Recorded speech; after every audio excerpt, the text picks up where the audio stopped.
Hello and welcome to the Queer Monkey Institute, our Q&A Conversation for Exploration series.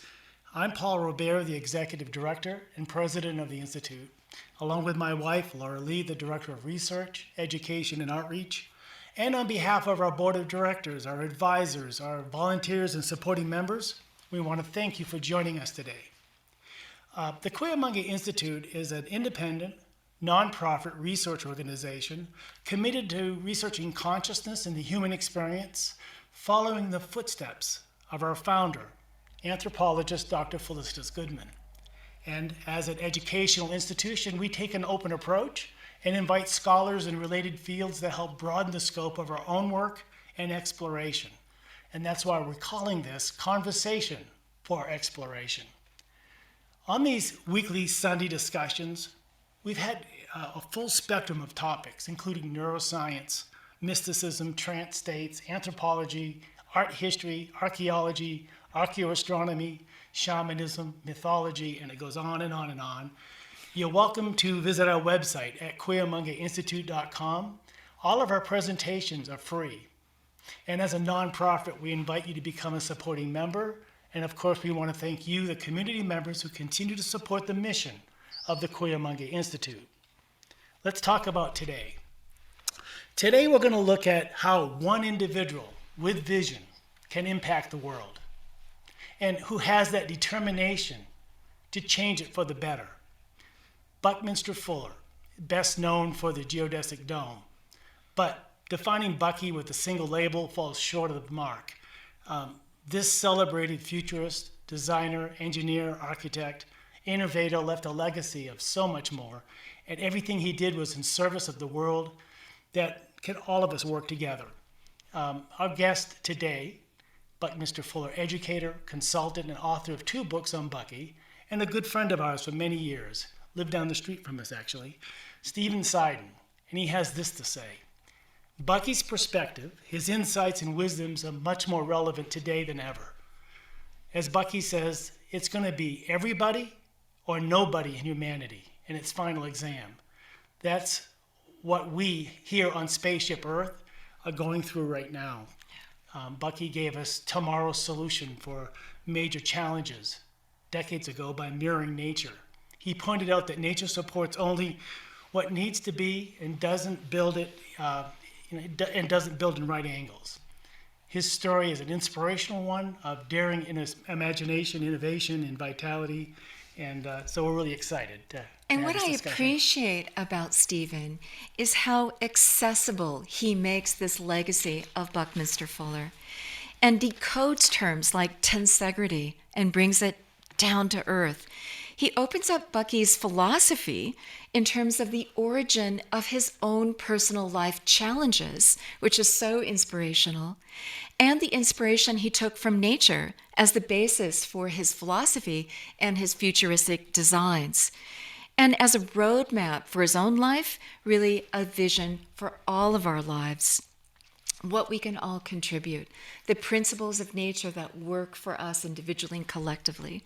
And also, Stephen is one of the few who dives into the mystical moments of Bucky by his own writings, his own accounts. That often gets overlooked. But he was as mystic as much as he was innovator, futurist, designer, architect, engineer.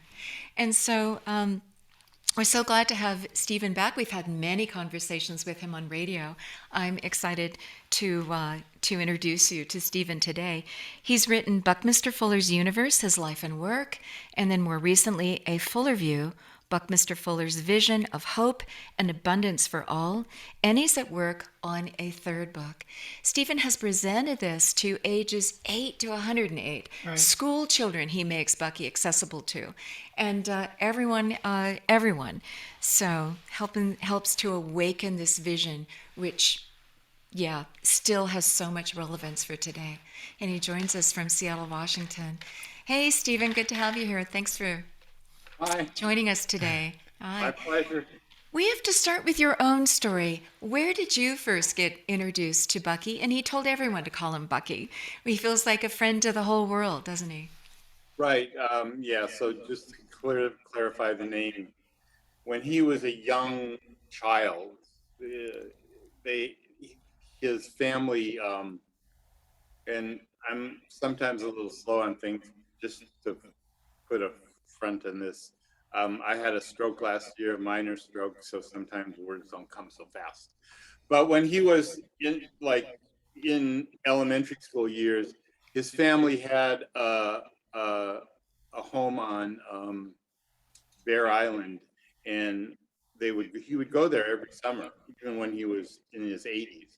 And it was a rustic place. I mean, there was no running water, there was no electricity, and he went there to get in nature. And you had to sign in every year he would sign in. He would practice different ways because his full name was Richard Buckminster Fuller the third. So or the second. So he practiced all these different ways, and he found out that he liked the Bucky best. So he told everybody to call him Bucky. So, by the way, I am hearing a little feedback of myself. Is it still doing it now? No, thank you. So that's why we all call him Bucky, because that's what he asked people to call him. And I first met him when I was a student at the University of Minnesota many years ago, and he was he was not like a presence physically. He was only 5'2". He wore Coke bottle glasses, and he walked with a limp because he had a injury when he was in college for a very short amount of time at Harvard, where he injured his knee. So he wasn't very, it wasn't like some 6 foot tall guy walked into the room. And what he was doing was looking for people to build his prototype, wasn't he? Yeah, build prototypes, and of the dome. Yeah, of the dome that they actually built. They built in the University of Minnesota field house. So I did not participate. I was busy trying to stay in school and stay out of Vietnam at the time. But and years later, I'd heard about him and I'd read some of his stuff, and then the first time I really saw him make a presentation was at the University of Toronto at a World Symposium for something, but he was scheduled to talk for an hour and a half, and there was like 7,000 people in the room, a lot of people. And here's this little old man walks out in a 3-piece suit with his chains from his 3-piece suit, white shirt, black tie, and he does this, and people got very uncomfortable. Now, he probably only did it for 30 seconds, but it seemed like he was doing it for a long time. And he did this every presentation he ever did, because what he was doing was feeling the energy of the audience, because his discipline was very clear. I had a friend who was once taking him to a speaking session in Marin County, where there was going to be thousands of people. And she said to him, "So what are you going to speak about tonight, Bucky?" And he said, "I don't know. We're not there yet. We're not in the present moment." So he would always give the audience what he felt that they needed just by feeling the energy of the audience. So he stood there for some time. I don't know how long. And then he sat down in his chair and started speaking. And 6 hours later, he was still speaking. And the only time that he stopped was when he had to pee. He would go, "I got to pee," and then he would run out and he'd run back. And the only reason they shut it down was because they were closing the building. And this was not uncommon. This is how he presented. And this is the discipline that I try to use, which is not easy, which is like, okay, don't think about what you're going to say before you say it. We would call this channeling it, these days, but that wasn't a term in those days. This was in the 70s, right? He died so historical perspective, Bucky Fuller was born in 1895 and died in 1983. So he lived 88 years, which is an amazing accomplishment in and of itself, because at the time he was born, he used to tell people, at the time I was born, the average life expectancy of a healthy human male was 44 years. So that he lived Really? twice that long. And he used to also tell people, you know, when I was born, 1895, the average human being, the furthest they actually traveled in their entire life, not just like in a trip, was as far as you could walk or ride a horse in one day. So, you know, if you lived where I live on Capitol Hill in Bellevue, in downtown, near downtown Seattle, the furthest I would probably go would be downtown Seattle, or, you know, 20 miles maybe, you know. And that's, but he was fortunate that in that his father was a merchant, and his father traveled all around the world and would come back and tell him these stories about these places where he would buy tea and leather and this and that. And he would tell the whole community. And that was an amazing kind of thing for them to, like, there's a world out there that really looks like that, because this is, you know, this is 1895. Not only wasn't there, or 1890 or 1900 in the early 1900s, not only wasn't there internet, there wasn't electricity. So, yeah. So he spoke for all these hours, and I've had, I don't know how many people here who are online right now have actually seen him in person, but I've spoken to many people and they say the same thing that over and over again. I have no idea what he said. It changed my life forever. The content was so deep. I mean, he would basically start out when human beings appeared on the planet, when he believed that human beings appeared on the planet, which, by the way, doesn't often get shared, but he believed that we appeared on the planet fully formed and just were seated here. But he, as an architect and scientist, is those who controlled often what got out into the world did not want that put out into the world. But that's what he felt was the case, that we were just seated here on Earth as fully formed human beings. You got very close to his legacy because you were working with Integrity Days right before he died. You were working with the Fuller Foundation on that. Right. And so my career, if you can call it a career, has always been working with producing live events, conferences. Oh, remember live events when people got together? And remember when we used to do this? Yeah, we used to do all this stuff together. Yeah, it was great. Producing live events and with people that I wanted to hang out with. And he was one of the people I wanted to hang out with. And I was living in Southern California, and they were doing it was called the Friends of Fuller Foundation at that time. We're doing these live events called Integrity Days. They only did 4 of them. They were on because he died before he could finish them. The last one was in Huntington Beach in June of it was actually on the summer solstice of 1983. And at that point, he actually told us all. I mean, he actually predicted his death. Because although he was 87 years old, he was in perfect health. He was in very good health, and he had just had a physical. And his wife, Anne, who he had been married to for 66 years, was not in good health. She had been diagnosed with cancer and she was in a coma at Good Samaritan Hospital in LA, which is, a big hospital. And he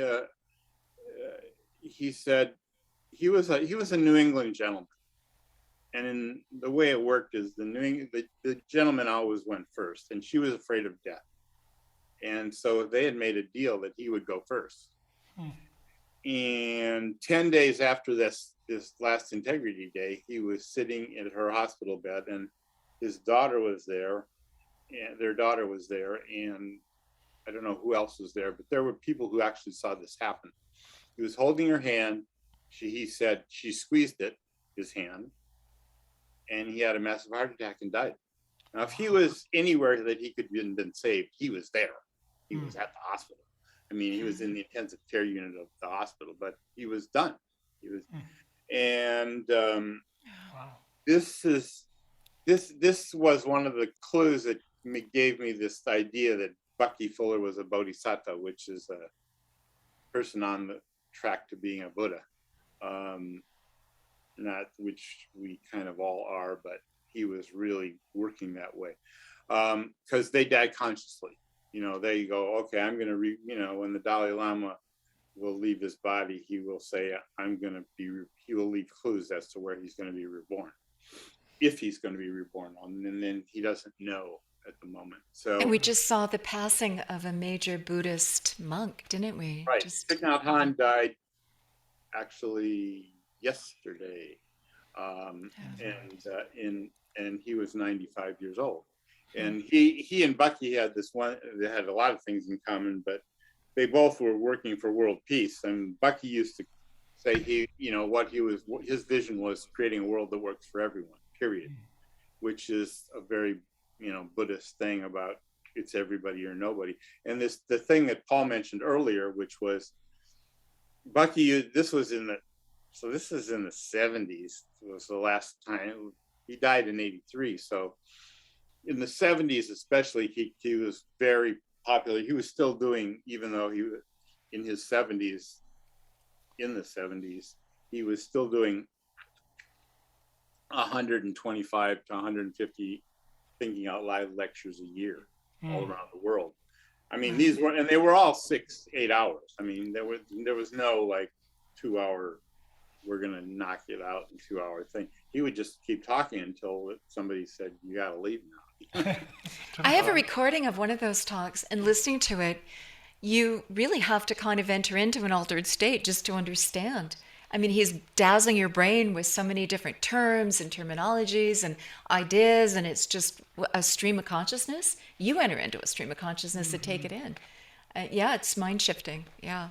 Yeah. The only way I actually got to understand the content was in the early 70s. He used to say, "Give me 50 hours and I'll tell you everything I know."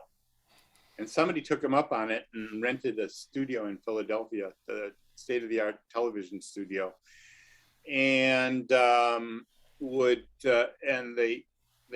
went over, I believe, 12 evenings. It was 4-hour sessions, and everybody who was in the audience had to agree that they would come every night and they would sit in the same place, because if somebody new showed up, he would start all over again. And they knew that he would do this because he wanted everybody to get everything. So it turned out to be 46 hours. And at one point, years and years ago, I transcribed the whole thing. My. And other people have done it now. It's actually, if you probably go to the Buckminster Fuller Institute, they have somebody's transcription of it. But that's the only, and you would see if I spent a lot of time doing this. In day 7, he'd refer back to something that he had said in day 2, but who would remember that in day 7? But he knew what he was doing. He was weaving this whole tapestry of trying to share everything he knew. And he wasn't a communicator. He really wasn't interested in communicating to people this vision. What he was really doing was planting seeds that he knew would sprout in the future, because he talked about this a lot. Gestation period. Everything has a gestation period. And the gestation period, as we're getting into this electronic thing, is becoming shorter and shorter. But back in the day, so the gestation period for something like housing is like 90 years. It's a long time. So he was working on housing and planting the seeds of ideas that are just starting to sprout now with millions of people. I mean, tomorrow's solutions then. I mean, he was trying to solve homelessness worldwide. Yes. All in one, all Yeah. in one vision. We have enough resources. If we just distributed them and used them wisely, there'd be enough for everyone, right? Well, the people have been bugging me about give me the soundbite. You know, what's the soundbite? The soundbite is there's enough resources on the planet to take care of everybody, and we have to shift our resources and our focus from weaponry to livingry. Stop trying to kill each other and focus on, you know, when I say livingry, people go, hmm? And then they go, oh yeah, of course. Education, food, housing, things that support people, medical, things that, you know, that we can afford. There's enough resources on the planet to take care of everybody. And Bucky actually, he was not some woo-woo kind of guy who just kind of came up with this thing. He actually, in the 30s, he inventoried all the resources on the planet, which, you know, you say it now, it's like, oh, that's no big deal. You just go on Google and you just figure this out and no problem. Well, this is in the 30s. There was no computers. He didn't even have a calculator. But he was in a unique situation where he worked with Forbes magazine and what is it? Phelps Dodge, the largest copper company in the world. And he saw that things came back around again. Specifically, we now call this recycling, but there was not that term in the 30s. And he saw that things came around, and he saw particularly that whenever they came around, people added something to them. And the thing that they added to them was knowledge. So this thing, if you just look at this as a thing, it's just a thing and not what, you know, we all label it what it is, but it's a thing. There's nothing in this thing that hasn't been on this planet for millions of years. There's no magic fairy dust that came down and then all of a sudden we had the iPhone. That's not how it happened. We kept adding knowledge to resources, and Bucky saw that every time we add knowledge to resources, we can do more with less, which was the key to the whole thing, this more with lessing. And so he said, well, if we keep more with lessing, we're going to get to a point where there's going to be enough resources to take care of everybody. And now I'm going to figure that out. Now that I know how much steel there is and how much iron there is and how much aluminum there is and how much gold there is, I'm going to figure that out. And that's exactly what he did. And he predicted approximately 1976. We now know that it's been proven that in 1976 there became enough food on the planet to feed everybody. There is right now, this very minute. And yet 50,000 people will die of starvation today and tomorrow and the next day. And so Thich Nhat Hanh, coming back to Thich Nhat Hanh, who died yesterday, who was 95 years old, was nominated by Martin Luther King for the Nobel Peace Prize. Well, Bucky was also nominated for the Nobel Peace Prize. Neither one of them got it, and now they're not eligible because they don't give it to people who are not alive. But he was nominated, and which is a big deal. You don't just send in a piece of paper. Somebody has to nominate. Yeah, so that's how I knew Bucky, and then we were, like I said, my idea was that I was going to be working with him for a few years and working on these projects, but he died. And so you wrote the books. Yeah. When he died, he also made it very clear. He was very clear about this. He's like, this is not me. This is yesterday's breakfast, he used to talk about. And when this is gone, it doesn't mean I'm gone. It just means that you got to figure out another way to communicate with me. Very, mystical. Already a mystic. Yeah, and he used to tell the story back in the day when a phone was a phone, about his friend Joe, and he had a friend Joe. Those of us who are old enough to remember these things, where we would meet with people. We would do business with them on the phone, but we'd never meet them physically, like we're doing now, actually. But we did not even see them. And he said, yeah, I had this friend Joe, and Joe, as my friends were dying, pretty soon Joe was one of the last ones left, and so I got a special red telephone for Joe, and only Joe called on Joe on the red telephone. Joe called on the red telephone. I called Joe on the red telephone, and he said pretty soon I started to think that Joe was the red telephone, which is what we're doing right now when we think this is us. This is not us. This is the red telephone. So, and he was very clear about this in when I started writing the first Bucky book. It was actually written in the first person, and nobody wanted to publish it back in those days. This was when you had to have a publisher. Oh, as though it was his voice telling the story. Yeah. Because it's all the first Buckminster Fuller's universe are the facts according to Buckminster Fuller, not according to research. I mean, I did research, but there are questions about did this really happen or did this not happen, and da da da da da. Yeah. Well, what I find interesting in this story that you tell rather uniquely is that he was born with a set of challenges that shaped the solutions that he came up with and how he applied them.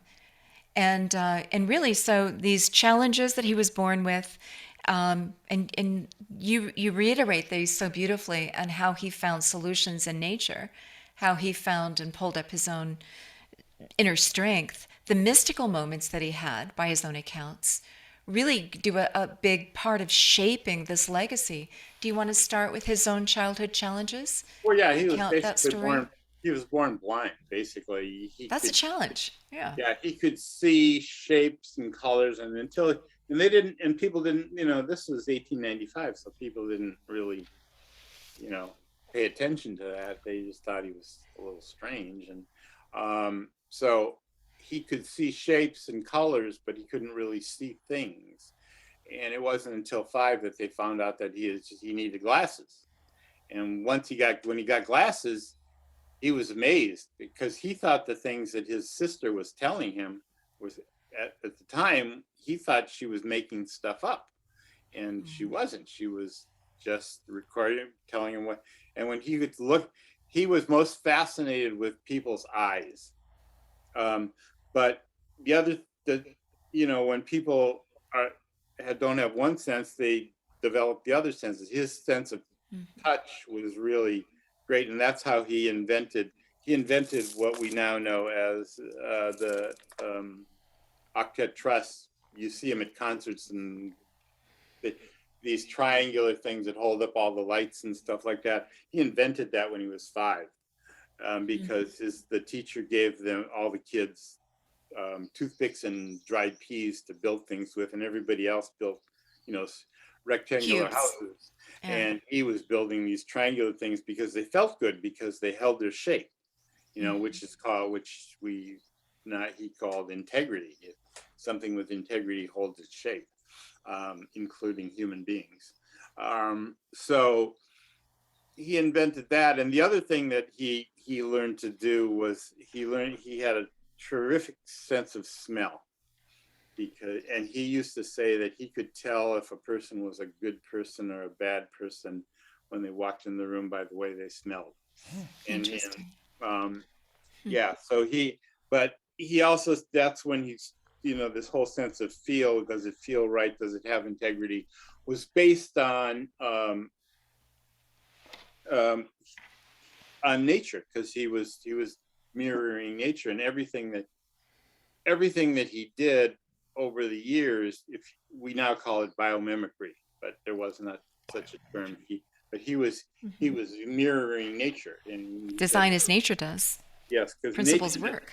Yeah. Nature does not waste anything. There's no, it's sort of the indigenous peoples look at the way things are too. They don't, everything gets used and everything gets recycled, and human beings aren't doing that. And Bucky used to say, I mean, in the last 10 years of his life, he said it a lot. Human beings are facing their final extinction. Oh, God, their final examination to see if the question has been asked: are humans a worthwhile to universe experiment? And do we earn a place here? yeah, and it's more and more looking like we're not. You know, we're kind of a cancer on the planet.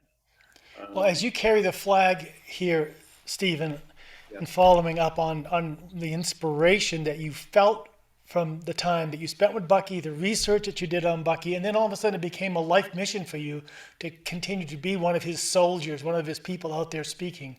You know, where are we at, and how can we also step into the shoes of what he saw? Because how this one individual could have such a grand view to think that he could impact the entire planet, that he had solutions for all of mankind, humankind, that he had this vision to share, and that would be his life mission. And then when he, like you say, when he reached the end of his life, it was passing it on to all of you that caught that bug, that spark, to want to take it forward. Yeah, there were a lot of people. Now, I'm not the only one. I mean, the first.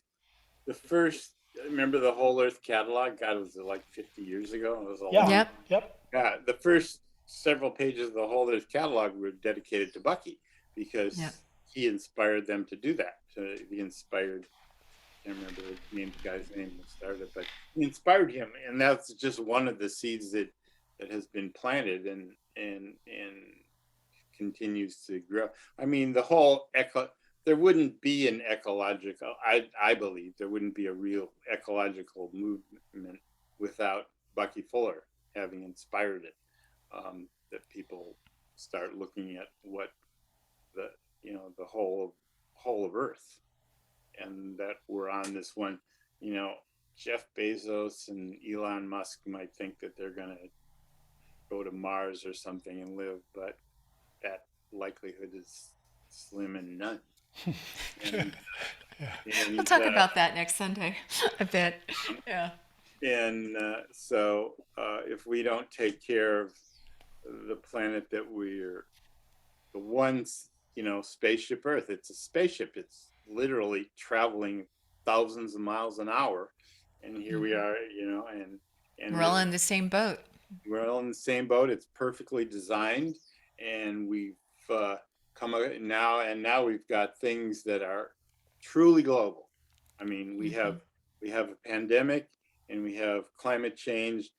They affect everybody, and people who think they don't. I mean, we in Seattle, the fog went out because of the explosion in Tonga. The fog here literally went out for a day because of the the impact.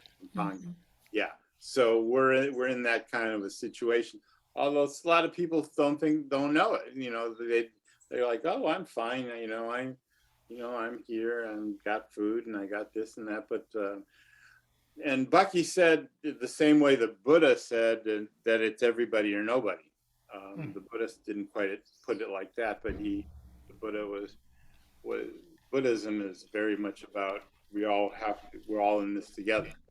And Bucky was more practical because he was a practical. He was a scientist. I mean, people when they asked him what his label, what are you? He's like, I am a comprehensive anticipatory design scientist. And that's what he was doing. He was designing things based on the whole. The Geodesic Dome is not designed to build little houses with, although people have done that. They're not actually very good houses. The very first one, which is in Carbondale, which is the one that he lived in, it's the only house he ever owned. He believed that ownership was onerous, and he only owned one house, and it was the Dome in Carbondale, and he only owned it because it was given to him. It was the very first geodesic house ever built, and it was terrible. It leaked, and it's now being built. It's now in the national historical places, and it's being renovated. But it leaked because it was the first one. It was built out of plywood, and they didn't know how to A lot of patch. joints to take care of. Yeah, they didn't know how to patch them, and they didn't know how to do things. But there, he is still is credited with having the most structures of any human being. Right, because you can encompass the most space with the least amount of materials, and Well, that was not only kind of that, there are the more point. geodesic domes on the planet than any other structure. Yeah, and nature doesn't build in right angles, and so look to nature and how it constructs. And geodesic domes have integrity. You know, if an earthquake came, a geodesic dome might roll off its foundation, but it wouldn't fall apart. Break apart, yeah. So, well, he was there on Bear Island. He was growing up in Maine. He was surrounded by nature.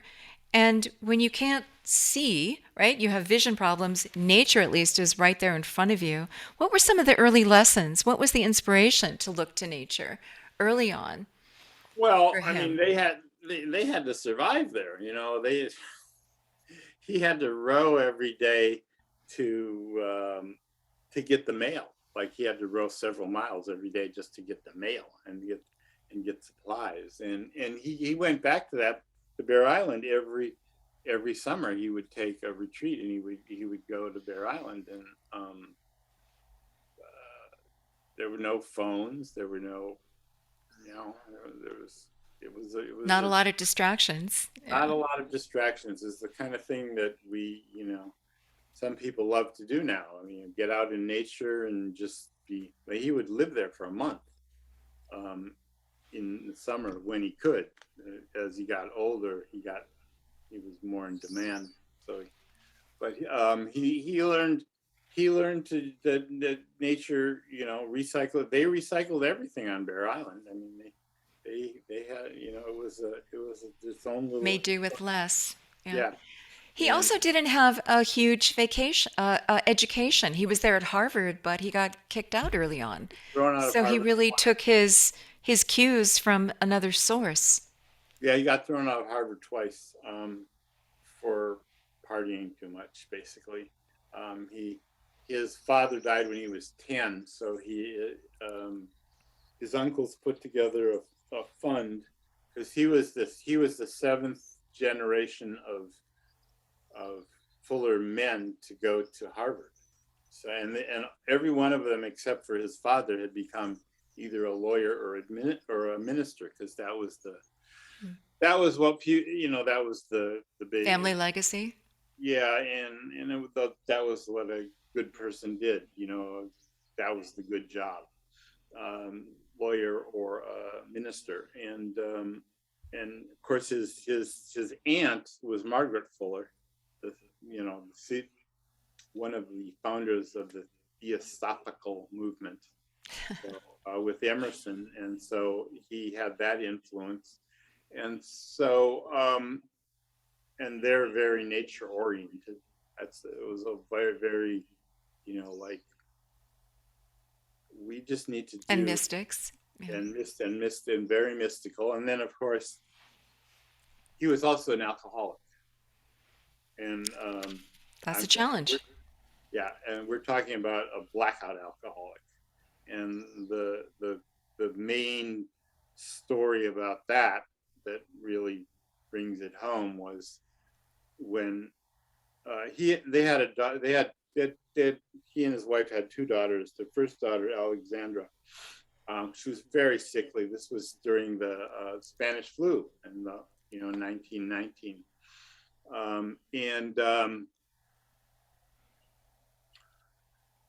She went in and out of being like very sick, and she was very weak and had several complications. And although he was only at Harvard for he got kicked out in his first semester. He hurt his knee and he couldn't play football, and he was supposed to be the quarterback of the Harvard football team, because Milton Academy quarterback usually became the Harvard quarterback. And although he was only 5'2" as an adult and had bad eyesight, he was still on the way to being the quarterback at Harvard. and he That's an accomplishment. Yeah. he hurt his knee, and that was the end of his football career. But so he was still a Harvard fan. So Harvard was playing Yale, and he was decided that he would go to the game, and because his daughter was feeling better, they were living in New York, and she said to him, "Well, tell me about football games, Daddy." And he goes, "Well, there are all these people, and they're all cheering for their team, and they're waving these canes, pendant on a cane, kind of thing." And she said to him, "Daddy, would you bring me a cane back?" And he said, "Yeah, of course, sure." And so he went out and I don't know if I was one or not, but he went out with his buddies and got drunk that night and didn't come home till the morning. Called Anne from the train station, and she said, "Come right away. Allegra's, had a relapse." And this is when doctors came out. The doctor came out. She's in a coma.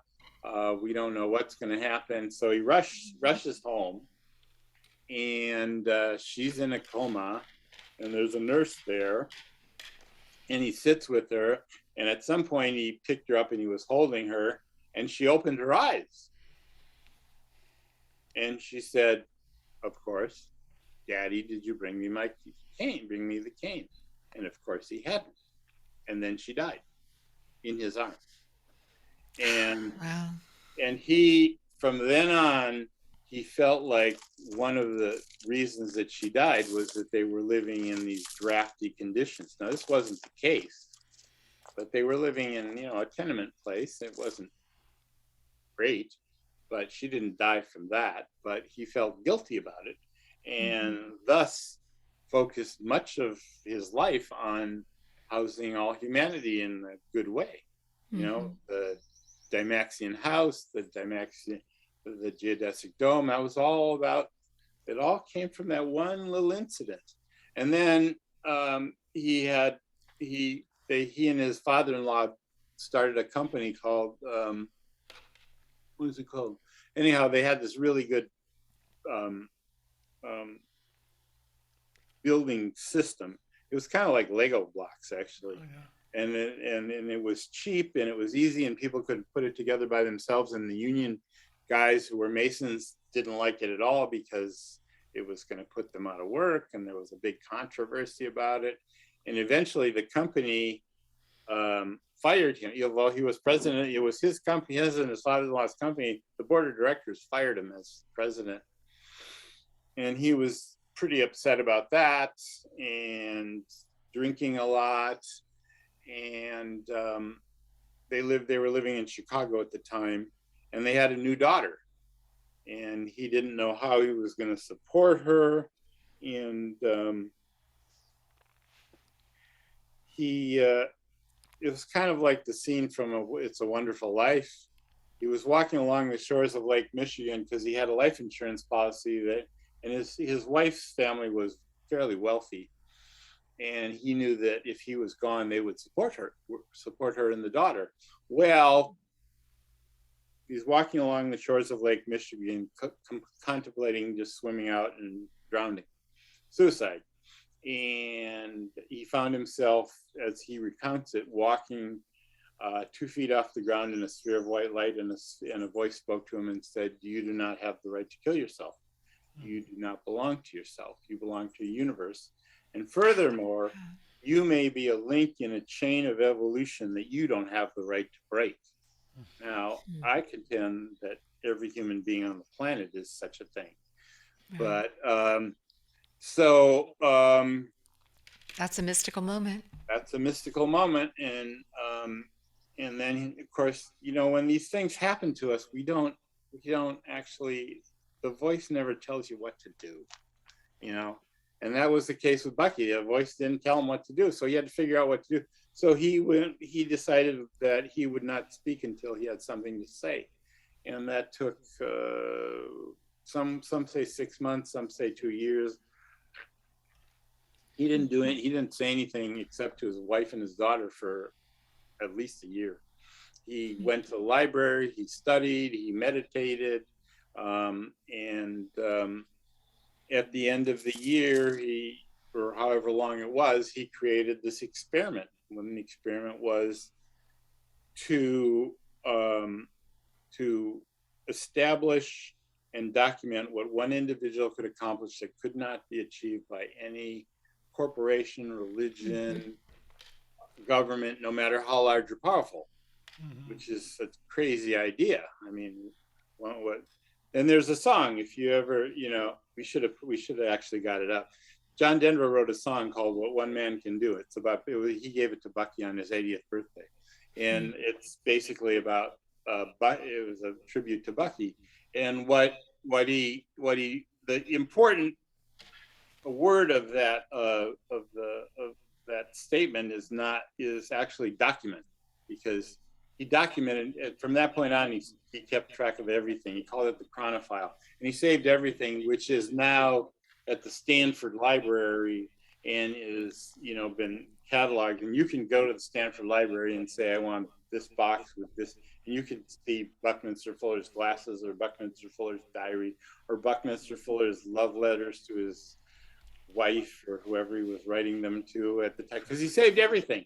Or his laundry tickets. I mean, he saved everything. His speeding tickets, because he was documenting the life of one average healthy human being. In fact, when he would speak, one of the things that he most said is that he always said is the most important thing is that I'm an average healthy human being, and anything that I do, you can do better because you got better tools. And I mean, he didn't have one of these, much less one of these. He didn't have any of that stuff. So one person can make a difference. And he would often point out that corporations and religions and all that, they don't make any decisions. They don't actually decide on anything. It's always somebody in the corporation says, okay, we're going to do this, and we're going to do this for money, or we're going to do this for how we're going to, we're going to focus, whatever, we're going to change our path. And then they get more people on board, but it's always one person. It always starts with one person. Sharing a vision. Yeah. And look at the challenges he overcame. Oh, yeah. That's the other issue. You don't have to be born perfect. You can overcome. In fact, your challenges may cause a certain direction to open up. It may be a personal challenge to get you going in a certain direction with insight. Yeah. Yeah, and and at one point, he actually quit smoking and quit drinking cold turkey because he realized that he was living for more than just himself. Well, and he really he recognized that people discounted him because he drank, a lot. I was just watching a documentary about Winston Churchill and how much he drank, and that was part of, or not anyhow, Winston Churchill drank a lot, but he made it into a practice and could do it. But Bucky felt that people were discounting him, but he also wasn't, he didn't have any resources, he wasn't famous or anything, but things came to him, and he always, he would always say stuff would come, resources. When you start something, because you and I and everybody on this call and every human being is actually part of nature. We think we're not, it's us against nature, but we are part of nature, the whole. If nature wants there's nothing artificial in nature. If nature wants something to be, it'll exist, and if it doesn't, supports it. It won't support it. He said, so if I'm doing something that's supposed to exist, I will be supported, except I won't be. He actually finally found out that you don't get support. You don't go, okay, now I'm going to write this book, and then a publisher calls and says, hey, I want to publish your book. No, it's not. You just start, you take one step and one step and one step, and then at the last minute, he used to say, when you think that nothing's going to work out, something happened. And he had this with the Dymaxion vehicle, which was, he he would show people this model of this car that he wanted to build. On three wheels. Three An wheels innovative design. Yeah. that would do 120 miles an hour and seat 11 people, had front wheel drive, and would get like 30 to 40 miles per gallon. And if you saw it going down the street, you'd think it was a prototype for something. Although it was built in the 30s, they built 3 prototypes. And he wanted to build this thing, and he started showing people the thing. And then the Depression came, and he didn't have any money. But there was a man, I don't remember what his name was, who saw what was happening with the Depression, and they were going to close the bank. And he gave Buckminster Fuller a suitcase full of cash and said, "Here, you'd be better off being used by you than just disappearing, losing my investments." And he walked into Bridgeport, Connecticut, and right when Roosevelt closed the banks and nobody had any money, and here's this guy with a suitcase full of cash. He hired the best engineers that had just been laid off. Mm-hmm. He rented a place, and they built 3 prototypes. I think that his competitors staged accidents to get the public to turn against something that looked so odd, but really could have worked, right? There were forces that also worked against him to protect their vested interests. Well, what happened Common story, right? The Dymaxion car was a big hit, and there was an investor coming from Germany and they came on the Hindenburg or on the Zeppelin to Chicago to see the car, and these investors were riding in it, and there was an accident, and the car rolled over, and the driver got killed. Mm-hmm. Because it was a very safe car, but it had a cloth top, and something went through the top and literally skewered the driver. Ouch. And but what happened, and that was the big thing, the three-wheel car was not stable, was the headline in the paper. And it wasn't until sometime later that they actually figured out what happened. People had gawked, when they'd see this, then they'd drive real close, and a car knocked it over, and the car belonged to a Chicago politician.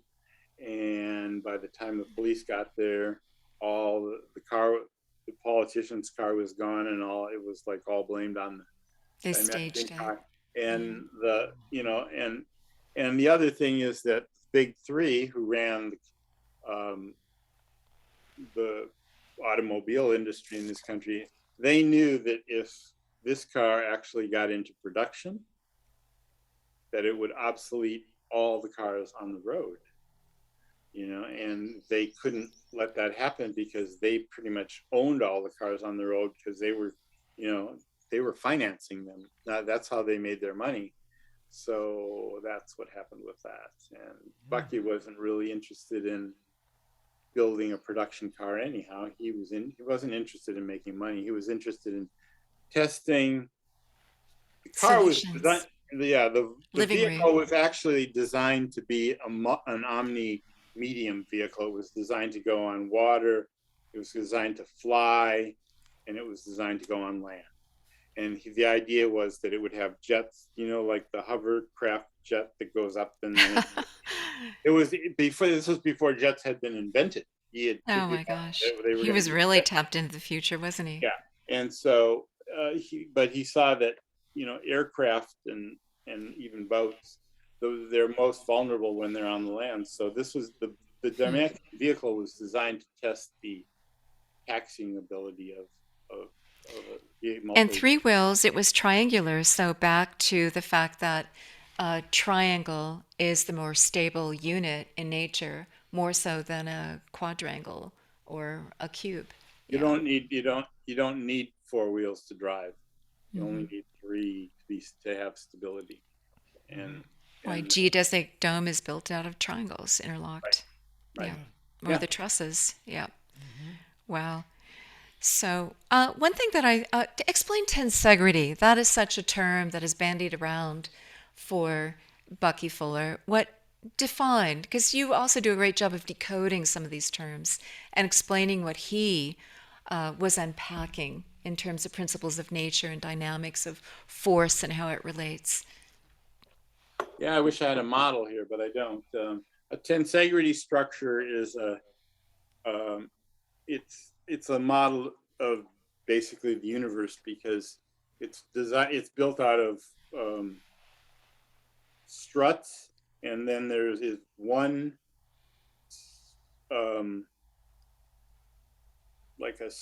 he used to use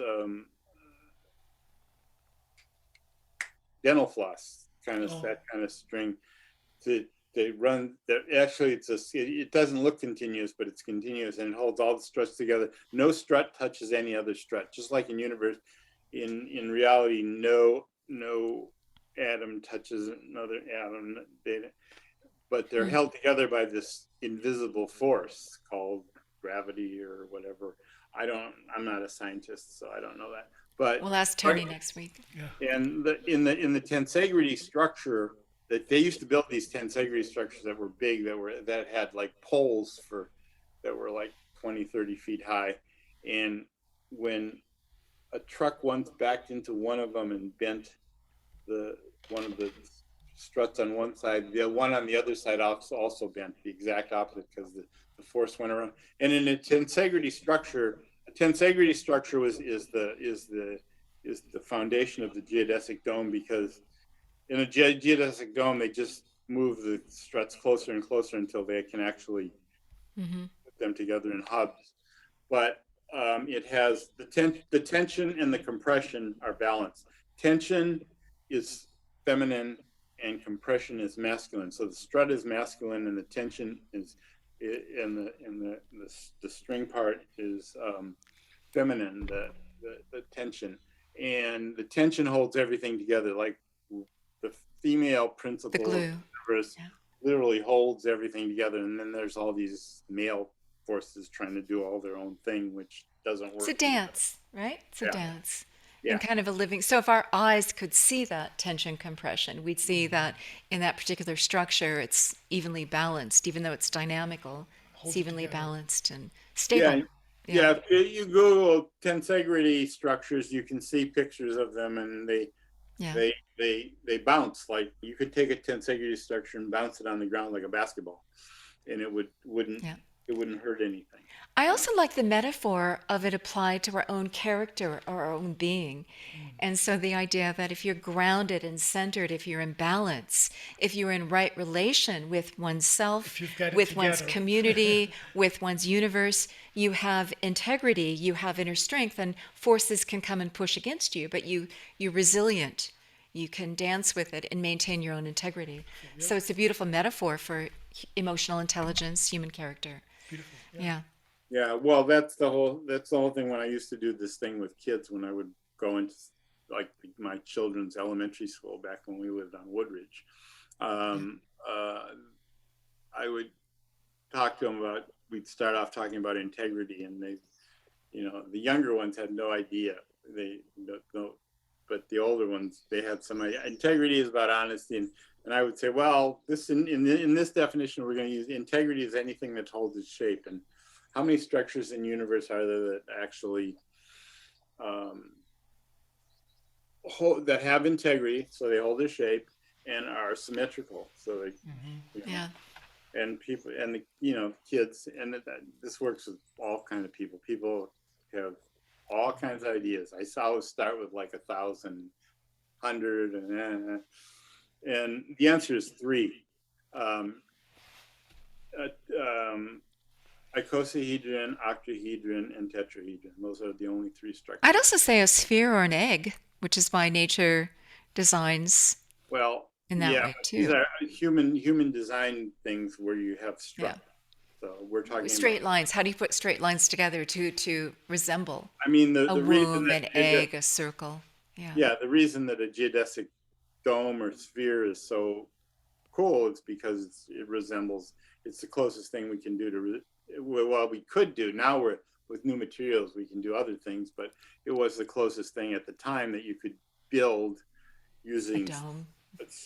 using struts that was closest to a sphere, because a sphere is the perfect thing. But we didn't, back when Bucky was building, they didn't have materials to build spheres like we do now.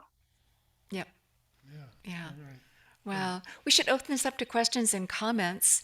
But what do you think the Muscles and bones is one of the comments in the chat room. Ah. That's how it all held together. Same thing. Yeah. Oh, okay. Oh, So yeah. again, nature's there first. We're just imitating what nature's already figured out with materials. In the second book, the Fuller View, there are comments from a lot of different places. There are people who wrote pieces for it, and one of the guys is a body person, and he wrote about a human body being a tensegrity. Yes. Yeah. So Bucky famously said, "Do what you and you alone can do. Find your unique gift to the world and offer that," didn't he? So Yeah. we live by that one. Yeah, he did. Yeah. Yeah. So we find this work rather unique and need to Everybody's call got to their that. piece of the puzzle, and putting it together is the trick. Well, we can open up to questions. You can raise your hand using the Zoom buttons that allow you to participate, the reaction buttons, so we can see you can ask questions. And I'd like to participate start in with discussion. Tony, because Tony was also one of the few who remembers meeting Bucky in college. Okay. Do you want to tell that story, Tony? I'd like to. Well, there's not too much to tell. He lectured at the university, and of course I was at the lecture, and I just had a chance to shake his hand, or at least go and talk to him. But very briefly, I don't remember the content particularly. It was a very nice experience, so I was happy to do that. Just a couple of really quick questions. You mentioned the Integrity Days at Huntington Beach, and you said thousands of people were there. I'm just curious where. No, there wasn't thousands. There was, I don't know, maybe there might have been 1,000, maybe. It was at the Church of Religious, basically when they were called Church of Religious Science, at the Peggy Bassett's Church of Religious Science in Huntington Beach. Yeah, that's where it was. Yeah, that makes sense. He did a lot of talks at Church of Religious Sciences and Unity churches. In fact, a lot of the Unity people thought that Bucky was like a part of the Unity church, and he wasn't. He did not actually adhere to any organized religion. But when people you were open to anything, and they loved to have Bucky come and lecture and talk to them. He did a lot of that kind of stuff. But it was at the Church of Religious Science in Huntington Beach on a couple of days after. It was in June, a couple of days after the solstice. You mentioned solstice. Yeah, for very Anything cool. else? Well, just quick question. I live about a half mile from a place called Dome Valley, which has a large collection of geodesic domes and a variant which was called a Zome by Steve Baer. And I wonder if you're familiar with that, and has Steve ever talked with Bucky? I've not asked Steve that question. I don't know. Where do you live exactly? Placitas, New Mexico. It's the north side of the Sandias. A place with a rich history, including in the hippie period, which where there were basically all sorts of collections of people around here. And there was a film made in Dome Valley starring Linda Carter called Bobby Joe and the Outlaw. Interesting little history. Factoid you may have missed. Wonder Woman, yeah. Very cool. So, thank you, Tony. Yeah. Well, okay, that's inconsequential. Stephen, I'm really enjoying your comments, and you're certainly filling in the life of Bucky for me in many ways. So I really appreciate it. And we'll learn how the James Webb Space Telescope built the mirrors in rather hexagons fit together. The geometry of that's next week. Yeah, and there's a discussion. reason for that, I'm sure, that Tony will elucidate. Yeah. Well, unfortunately, that's something I'm challenging for future missions, but that's a whole nother question. We'll see how this one goes first. Yeah. Yeah. Thank you, Tony. Thank you. Yeah. It's always interesting to me when, not always, but a lot, when they make these futuristic movies and such, the structures are always geodesic. There's always geodesic structure. Not always, but often. Such a symbol for the future and future construction. And as you mentioned in the beginning, they're not always fabulous homes. There's been a problem with the roofs leaking and things in people's homes. But the whole concept of having the structure without having load-bearing walls in the interior, having that space and that structure for soaring space and a lot of... No, really, Paul, could you imagine somebody living in a dome? Yeah. Yeah. Laura and I live in a dome. That's why Tony's making that comment. Oh, you do? I didn't know that. You guys have a dome house? Not geodesic, but we live in the monolithic domes. We have It's shaped like an egg. Yeah. We have 10 domes in a circle. It's a longer story we'll share sometime. Yeah. Well, I think it harkens back to the cave era. Teresa has her hand up, and let's hey, Teresa. Hello. Hi. I want to first thank you guys at Cuyamonga for having this opportunity for me to be here. I did a workshop with Dr. Goodman in the 80s, I think. And we were working on shamanic trances, and my background is bodywork, and Tensegrity was first, and thank you, Stephen. The Tensegrity came to me through the bodywork world, and I feel like I'm part of that lineage because Tom Myers talks about, I don't know if he actually studied with him, if one studied with him, or if he just, researched him or met him, I'm not sure, but he's heavily influenced in his structural anatomy work by Buckminster Fuller and Ida Rolf, who established the Rolfing Institute.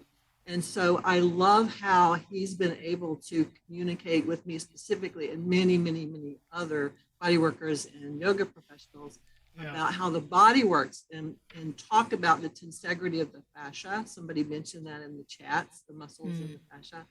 And it is a very natural way to consider anatomy. And I very much like knowing how how Bucky's history, he called him Bucky too, calls him that, how it has come down to me. So thank you for all the information, the insight.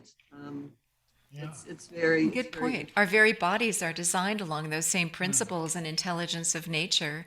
Yeah, we are that construction just as much as everything else. And there's a French hand surgeon who has actually been able to, with cameras, take photos during his surgeries of the fascia, which is absolutely beautiful and poetic.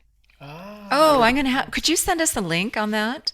I will see if I can find his name. I again was exposed to it through Tom Myers, who is my connection. So yes, I'll try to find it and put it in. And we want to know any and everyone who knew Felicitas as well. So tell us your story.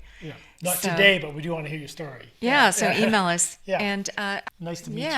Nice to meet you, Teresa. So. And I know Maria is also a body worker, and she's confirming the same things about the body's integrity. The whole thing. Thank you. And any other questions? I want to point out that you had said earlier that it's the 108th very auspicious day in the Buddhist world. That's right.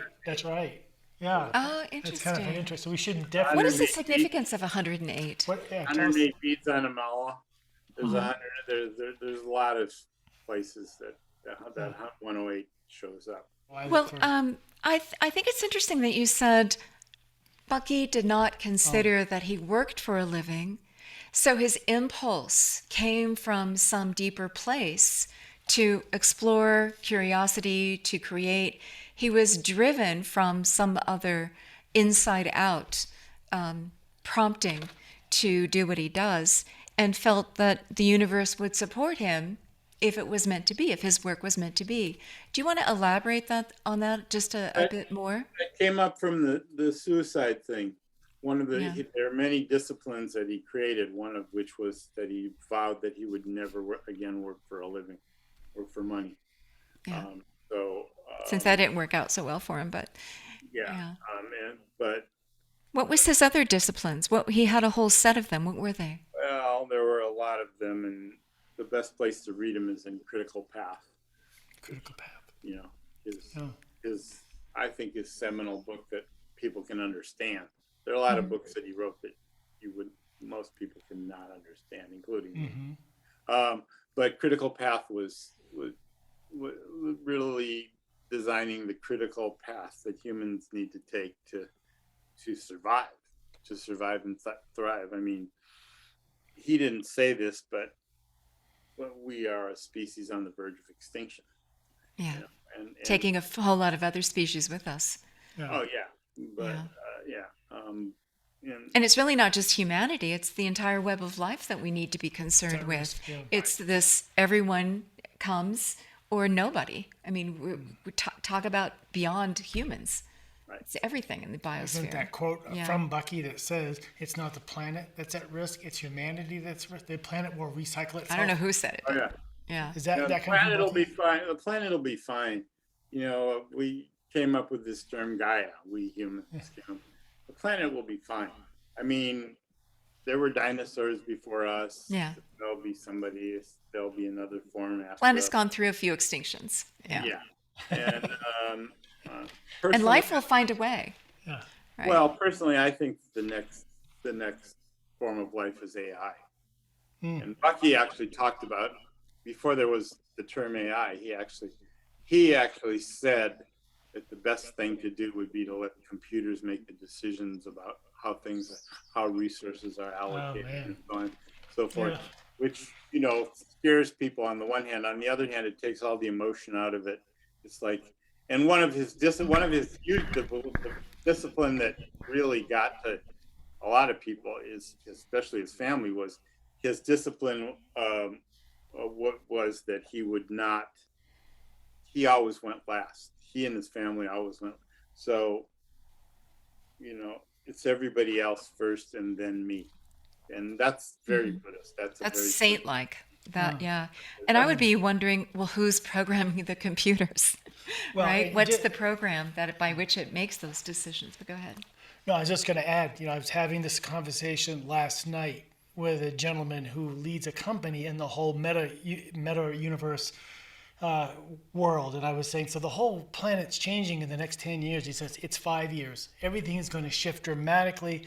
What's happening? We're doing an interview next month on this topic. So this is going to be a conversation. Because we want to talk to this guy as well. Yeah, I mean, he's got a whole virtual school. We're supposed to talk to him today. We should just record it. Okay. Just have a good that you mentioned that. But so there's a whole shifting in the world of technology that those of us of a certain age group have no idea what's coming. Maybe all of us. Nobody knows. Show me the person with the crystal ball. You either get left behind, you stay with it, or you lead. And he said he wants to be a leader. He wants to be a part of what's happening in this transition. Yeah. And this gentleman that guide it, right? And the gentleman that we have coming on in the middle of February is saying that, and his concern is, of course, the corporations are buying up all this real estate in the metaverse. Virtual real estate in the metaverse. Yes, yeah. And even this gentleman said their companies are buying anything to do with the word meta, all the domain names, everything, everything's shifting dramatically. And this is why Facebook changed its company name and its whole focus to this. So the corporations are moving fast, but there's a human aspect to this as a civilization that we're going to have to deal with, just like it did with the internet back in the 90s when we thought, oh, here's free space, the corporations are out of our way finally. Yeah, jokety joke. And then the corporations saw an opportunity, they moved in and took control of the internet. But before that, it was supposed to be this fantastic opportunity for us to finally have our free voices. Egalitarian landscape. So, but the metaverse thing is going to be much, much more intense, more grand, more something that we need to know more about what's going on and where it's taking us. So you're right. You're right on that, Stephen. Well, Bucky talked about that actually, although there was no metaverse and there was no AI. In different terms, but what did he say? But he said that everything has a gestation period. Humans, it's 9 months, and the larger the thing, the larger the gestation period. So housing was the thing. It takes from the time that an idea comes in to the time that it actually starts to get showing up is like decades. Whereas he said as things get smaller, like electronics, the gestation period gets shorter. So when you say 5 years instead of 10 years, yeah, it's probably more like 3 years. Yeah.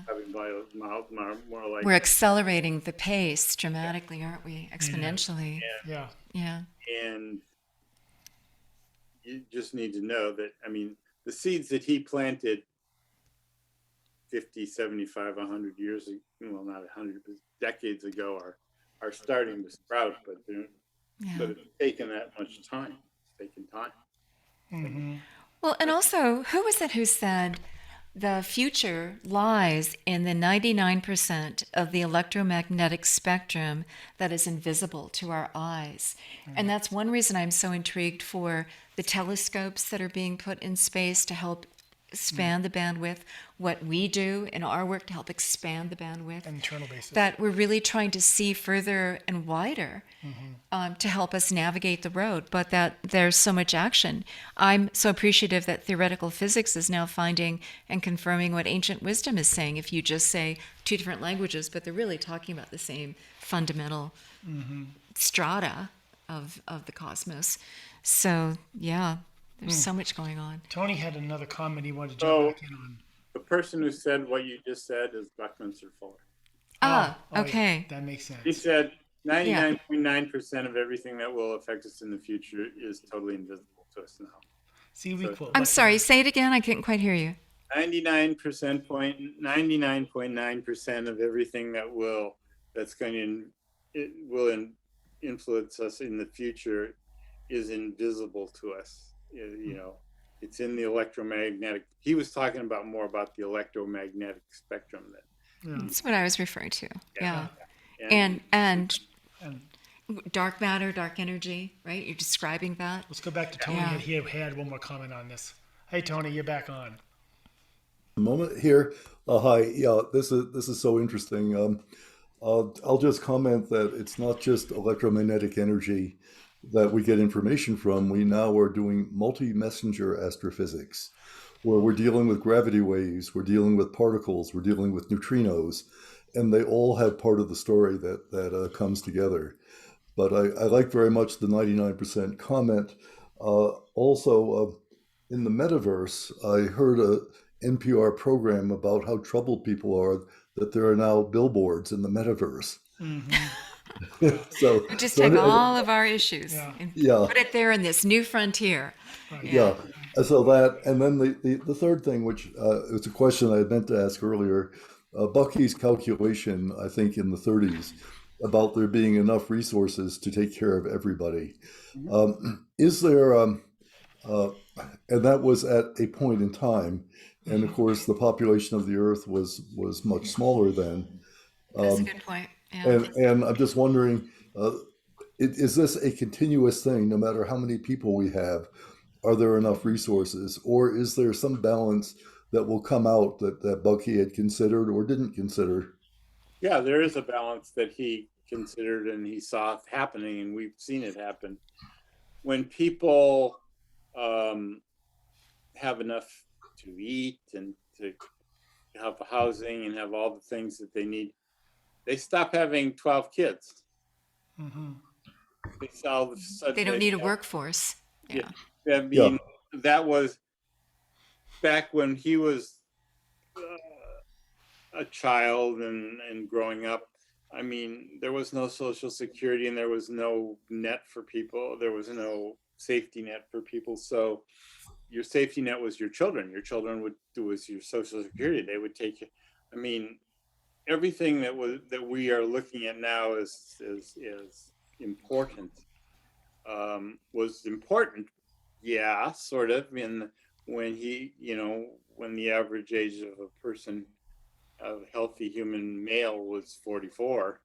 You got married when you were 18, and you and your wife had a few kids to help take care of the farm, and when you were 50 or so, you died, and your kids took over the farm, and but they supported you in the last years of your life when you might not be able to do anything. Well, and we've seen it now. It's in Italy and now in the United States, in different countries where there's enough to go around and there's a community. The birth rate goes down, so there will be less people on the planet. There'll start being less people on the planet. It's just kind of that simple. But there's still plenty of food, and there's still plenty of everything to take care of everybody if we would just focus. I mean, so I got a ballot in the mail yesterday for an election here in Seattle. And what are we voting on? We're voting on if we want to give the schools more money, the school board thing. I'm like, why can't I get a ballot to say, do I want to build some more bombers this is the Bucky Fuller idea, actually. The idea, we don't need politicians. We don't need all these people who go to Washington anymore. That time is over. In a period night, and this wasn't even that. This is before the period when I don't have a TV, but there are all these shows, The Voice or whatever, where people vote who's going to win. Why can't we just say, okay, in this country we have this much money. Do we want to build another bomber? Do we want to pay our teachers? Livingry versus weaponry. Yeah. It's just kind of that simple. What do we want to support? That's reality TV. We pay the taxes. Why can't we have a more voice on how they're spent? Right. Then you could buy a TV again, because that would be worth watching, right? Yeah. Well, it's like let the military have a bake sale to fund their thing, and let's fund the schools with our tax money.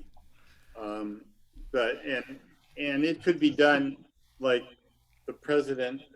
It would not be popular, but it could be done with the stroke of a pen. He could say, from now on, and nobody has to lose any jobs. The military doesn't have to lose their jobs. They just have to be turned into livingry, where all these bases around the world could be turned into places where people could go and learn how to farm better and do things that are sustainable and not that difficult. But we're not. Right. Yeah. Just another quick comment, if I may. Go ahead, Tony. I was at a conference. Actually, I was chairing a conference, and one of the plenary speakers was an expert on AI. And he was explaining how AI is now optimizing AI. So it's getting awfully smart, awfully fast. Yeah, I agree. Thank you. Yeah, Well, and thank you. it's like Cam said, I want nothing to do with metaverse, and this is something that's happening, and we can we don't get to vote on it. I think It's that's happening. why conversation with G coming up, I think on February 20th, is going to be interesting, because his argument is we're creating these realities virtually there. What are we going to fill them with? At least one room in that mansion we're building should be with a spiritual content, should be about the eternal wisdom. And the idea is that internal experience that we have as meditators or as practitioners of posture work or whatever spiritual traditions we follow, there'd be an external world that reflects that. And that was the whole thing he was bringing up, that it'll be an external... A created world. We're creating all these worlds. What content are you going to put in them? But maybe everything should be represented, and at least this stuff. But like Cam said, I mean, the traditional way of experiencing that world by closing our eyes is a much simpler way to live life than having to have technology and where. Why not utilize our own technology that we're given? Why not utilize the earth that we have in its best way? Yeah. So. Yeah. Where do you see us going? Do you have optimism? Cam has his hand up too. Let's go to Cam. I just get, since I've quoted him twice now. Speak Cam. for yourself, Cam. Don't just put it in the chat. I was going to say that well, first and foremost, thank you for talking, sir. I really appreciate listening to everything you had to say. I never got to meet Buckminster Fuller. I did get to meet, however, Robert Anton Wilson, who did nothing but talk about Buckminster Fuller constantly. All Oh, I right. see. And that was where I got my information from as far as that man is concerned. And I enjoyed all the books and everything else included. I love hearing what you had to say. But in response to what we're talking about with the metaverse, there was a comedian who pointed out that if you go back to the Star Trek The Next Generation show, Yeah. and said that there's three inventions on that show that will end humanity, will literally end it. And the first one is beaming, in the aspect we're going to become so lazy we'll beam everywhere. We'll beam ourselves across the room. You'll go pick something up. The second one would be the notion of phasers, where you could like phase people and not kill them, and just like they just piss you off, so you just like zap them real fast. You know what I mean? But the third most important one that's going to end humanity would be the holodeck. The idea is I cannot think of myself. Okay, I mean, I'm not trying to be a hedonist or anything like that. I'm not trying to say this, all right? But I cannot not imagine me wanting to leave a holodeck ever. All right.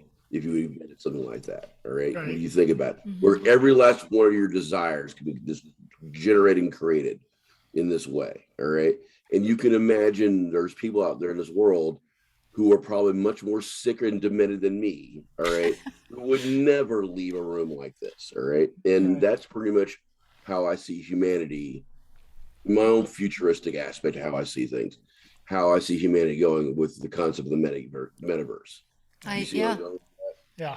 I see it as a playground in which all of our worst traits can be amplified and indulged. To an absolute nth degree.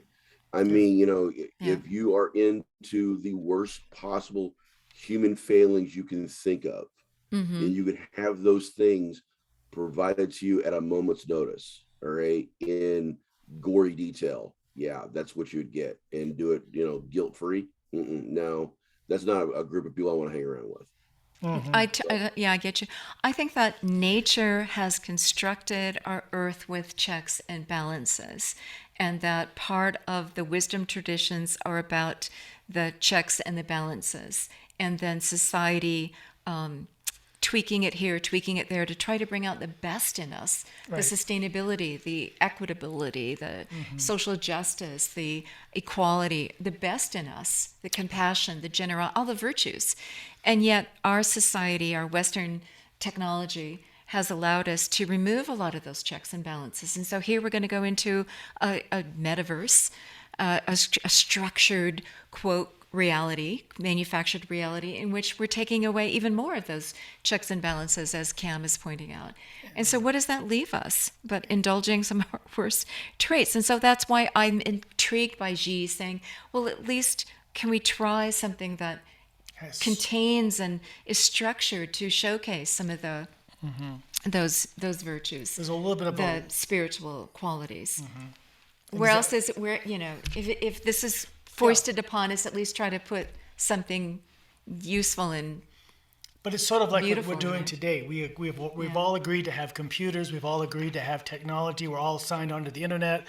We know that the internet is tracking us with cookies and all these kinds of phenomena, and that dinging our brains to light up. It irritates the hell out of us, but at the same time, we have to have it's something we feel it's here. We have to do this to be a part of it. And so the metaverse will be that too. There'll be the good and the bad. There'll be the just like any weapon, just like the trade-off. technology that Tony and Bob Woodruff and others are utilizing. Right. Let's bring knowledge. Let's use it for good. It's the technology itself isn't good or evil. It's how we're going to use that, how are we going to employ it, right? Yeah. So what else do you have to say on that, Cam? No, I only to say that my faith in humanity may be a little bit less than your guys, all right, as far as that goes. Yeah. But I think that, and it's probably couldn't be being, I was a police officer for 20 years. I mean, that probably might have something to do with it as well. Yeah. But I've, in my personal, honest to God opinion, when I look at how heavy Americans and people across the world have become since the invention of the internet, how people have turned themselves, including me, we've all turned ourselves into pretty much couch potatoes because of these types of things. Or I can just only see the worst possible outcomes All right, especially if people start weaponizing stuff like this for Right. the worst possible reasons. But That's true. that's my personal opinion, man. But anyway, thanks a lot, and appreciate hearing you talk, Stephen. I I really always like appreciate your cautionary Cam. notes that you Yeah. add to this. And I sort I of wanna have think a that's how balanced- we reflect it with the Greek gods. The whole Greek gods misbehaving because they could snap their fingers and have everything, right? It's us projecting some of us onto this mythological scene.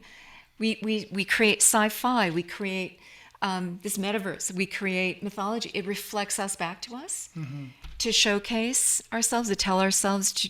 It's, I see it like that, right? Yeah. You talked about Star Thank you. Trek, the character Q. Oh, he was bad Yeah. because he could have and do anything, right? Where's the constraints on us? Right. So that's why we appreciate visionaries like Buckminster Fuller Right. and those of you who are their ambassadors to try And to when the bring some vision's being messages of used hope. for the betterment of humanity. Maybe That's- it takes a mystical inspiration to get on board. I mean, with- and thank you, Cam, very much for your comments. I see Bianca. I think Bianca wants to say Well, no, something. Lelania has her hand up, but I also want to mention that Lauren said that she has used the Virtual reality, the AI. for experiencing going to study with meditation teachers and this kind of thing, and it's been a very positive experience. I want to So, hear you say something. Tell us your experience, Lauren. Yeah, good to see you. Yeah, Hi, There she is. Hey. And Stephen, I don't know if you remember me, but I used to have a different name back then. So good to see you again. And hi, Laura and Paul. Yeah, I just it's Old great to friends be visiting. here. Yeah, so cool. And yeah, I have it's funny. I find myself wanting to take the counter position to the, AI is going to poison the world argument, because I do know that there are really good people working in that field. And so, yes, I agree. There's danger, but it's like anything else. It's like the internet, right? I mean, you can find whatever you want to find. I found myself sitting in, so my husband bought an Oculus, and he bought it mostly for exercise. And I found this trip app, and I'm like, I'm going to invest in that. And I'm sitting there in this meditation class with Jack Cornfield, and I'm looking around and I'm watching other people sitting there in their poses, and they're like blinking, and it felt like I was really there. And I just thought that was kind of cool. And so for people in hospitals, for gosh, look at how so many people are homebound right now. So it's possible, right, that we can use technology and AI to advance. I mean, Bucky, What we're doing here with the Zoom. yeah. Exactly. Yeah. I agree. It's neutral. How are we going to use it? And you're Right. going to get the full spectrum. You're going to get the photography is one of the most popular things on the internet. But look what we're doing with the internet. So it's like we add the content. It's a forum. We're the content providers. What is the Right. content? That's why we are excited to talk to G, because here's a space for some spiritual. Or whatever. Content. Yeah, quality content. Yeah. Yeah. Yeah. So Good job. Yeah. Good to be here, guys. Thank you. thank you. And sometime we're going to want to hear more about what you're doing with this new Adventure. that you're Yeah. another aspect of let's heal the world. But you have so many movers and shakers that are microdosing all over the place, and I really want to say, hey, you can activate your own inner technology, right? You can activate this for visionary experiences. You could start to create from nature everything that you do. You can be informed. You can speak to nature directly, and it can inform everything that you do. We cannot just make it up from our own foibles, as Cam was pointing out, but we can actually have some greater, more intelligent, more universal input that has been there from the beginning. Right. We have also, that is inputting into our brains and our psyches. Right. Take that thread and amplify it. What are we doing here? Who's navigating? Who's got the wheel of the ship? That's why I think, Stephen, is really incumbent and our responsibility of all of us to add our voice. Right. Where do we want to go? Are you going to give those with the most dollars who've played the game that maybe we're all being to steer the ship, or do we all have a collective voice? Ask everybody on Earth with an democracy. equal voice. Right. Then where would we go? Yeah. Right? If we all had equal say. So if all the drops in the ocean counted equally, Yeah. where would we be going? this whole idea of is technology good or bad, or Facebook. And I know a lot of people don't like Facebook, but 9.5 years ago, I started a Facebook group on gratitude, and it now has 173,000 people in it. Yeah. And many people have said that it's been very inspirational to them. And yeah, you know, and same with the same, you know, I've over the last year, I've sort of let it drop, but over the last 6, 7, 8 months, but I used to post on Facebook Bucky Fuller quotes with graphics that people really enjoyed and shared. And so it's how you use it, I think. Yes. Yeah. Yeah. And coming back to Bucky, because I mean, really, each one of us in this room, each one of us that have heard this conversation today, had that same opportunity to be a person, an individual who stands up and brings about makes change, a contribution. makes a contribution to change. Yeah. And so while we're fascinated with the accomplishments of Bucky, it's good that we can all have that responsibility within ourselves to move forward and to have an impact and change, or in whatever way, whatever skills and whatever we individually have to offer. His whole life was such an inspiration. Right. Take your challenges, and as you overcome them, gain some new ground here. Yeah. What do you find is the most important aspects of his philosophy that we all need to embrace now? Because as you point out, this is the final exam. We're at the critical moment. This is the do or die in the next coming decades, at least for humanity. Yeah, like Paul said, I don't think it's decades. I think it's years. Literally. Years. And Bucky was planting these seeds of, you know, everybody or nobody back in the 60s and the 70s when he was popular and he was doing 150, 200 thingy out loud sessions a year, all over the world, which is like crazy. People don't think about it's crazy, but traveling around the world in the 60s was not an easy thing to do. Right. If you ever look at his itinerary, he would take a bus from here to there, and then he would take a little plane from here to there. So I mean, he was actually doing the work and making, like I said, planting these seeds with a lot of people, and they still exist. I mean, like I say, the environmental movement, I don't think would be what it is right now if it wasn't for what he did, and a lot of other things. And because he was a comprehensive anticipatory design scientist, in other words, he was, or a comprehensivist, I like to use, you know, he was interested in everything, and he in the big picture. Yeah. Mm-hmm. Yeah. And how all the parts move together. We were born. If you look at a toddler, they're interested in everything. They want to taste it, and they want to smell it, and they want to see it.